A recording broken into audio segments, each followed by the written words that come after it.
What is up, my good people? This is the Mega Bull. And as many of you know, the Biden administration released an executive order for cryptocurrencies, right?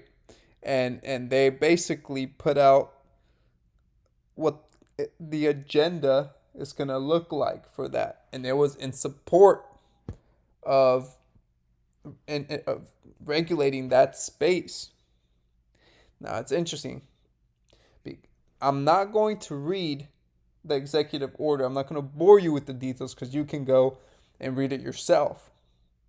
But what I will do is show you the responses to the executive order across the board as it pertains to certain cryptos, namely XRP and XLM, because they have a lot of relevance.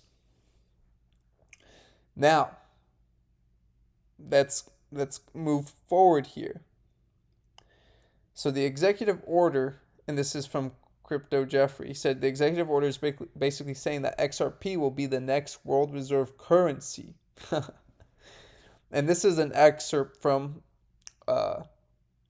the executive order. It says, a United States CBDC may have the potential to support efficient and low-cost transactions, particularly for cross-border funds transfers and payments, and to foster greater access to the financial system, with fewer of the risks posed by private sector administered digital assets. Okay? Now, who is involved with efficient and low-cost transactions, particularly for cross-border funds transfers and payments? Well, XRP, right? That's its niche. That's what they've been doing for as long as they've been operating. Or sorry, as long as the native token has been up and running on the XRP ledger. Here it says the US CBDC that is interoperable with CBDCs issued by other monetary authorities could facilitate faster and lower cost cross-border payments, and they'll potentially boost economic growth, etc., and help protect the unique role that the dollar plays in global finance. It says it will design to ensure that the U.S. remains a leader in international finance in the financial system. So they're telling you, right, what CBDCs may be useful for, and they're literally describing the use case that XRP has. Now that's for a CBDC, and I am against having a CBDC because of various reasons.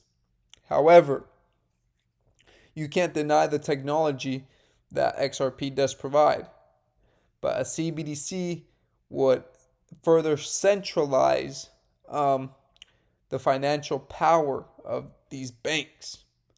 Anyways, let's move on to the reactions of people. Ashish Burla, right, works at Ripple. He said today's executive order definitely puts a stake in the ground on crypto like we haven't seen from the US government. After years of crypto is only for money laundering or crypto doesn't have any real use cases, this is a refreshing read. He says, beyond the specifics, the main message I take away is that the US sees crypto as an opportunity to remain a tech leader globally, same as the 90s bipartisan legislation that paved the way for the internet. One point that stands out in the acknowledgement is the acknowledgement that many in the US and elsewhere are underserved by the current financial system, and that crypto will play a role in changing it by democratizing access to finance using crypto and accompanied technologies.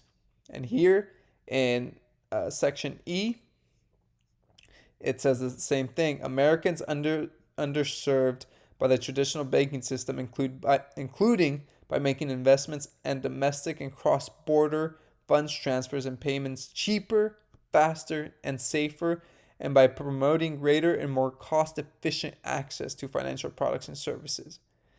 And so when it comes to cryptos, if you're not efficient, right, if you're not able to scale, right? For all these payments. If you're not green, you're not going to make it. With clear regulatory guidance, we can continue to innovate and solve issues outlined in this executive order, financial inclusion, and equitable access, as well as discover new use cases yet to be realized. Here is stellar on this executive order. It says it's a significant milestone directing a first of its kind government-wide strategy for digital currencies, right? So they're setting the stage for what's coming. And it also acknowledges the promise of blockchain and that it's here to stay. Okay? And it says today marks a step towards determining the fate of a tech that will unlock a more equitable and accessible financial system. We are hopeful this is a sign of more participation and partnership to come. Here is the Federal Reserve tuning in on their CBDCs. It says, while the Fed has made no decisions on whether to pursue or implement a CBDC, we have been exploring the benefits and risks of CBDCs from a variety of angles, including through technological research and experimentation. And they issued a discussion for the pros and cons, and they are seeking feedback on a range of these CBDC related topics. And here is the punchline.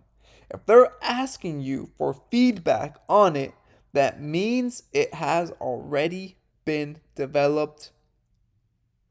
And all they're waiting for is to go ahead and issue it at the right time. And usually, when, for example, I was watching a video of someone who served on a city council, and they said, whenever we asked for public comment, it was because everything was already in line to be, for example, if you want some construction or we're thinking of some of a certain area in which that construction would take place, everything was already signed and ready to go. The last step was to get public feedback. And in this case, with the Federal Reserve asking for feedback on CBDCs, that tells me it's ready to go and they're just waiting for the right moment to go ahead and issue this out. However, I think that it's going to be issued out in a time of crisis when people have no other option, and this is the solution that's presented to them. And we see here that Zero Hedge says the last time Amazon split its stock was in 1999. 1 year later, the stock was 80% lower.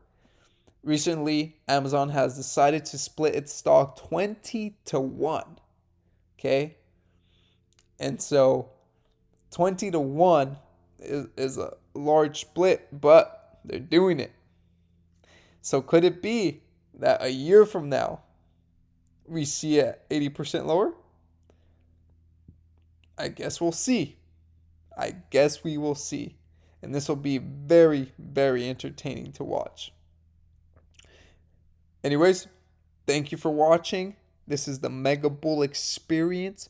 Like and subscribe to the channel, and I'll see you in the next one.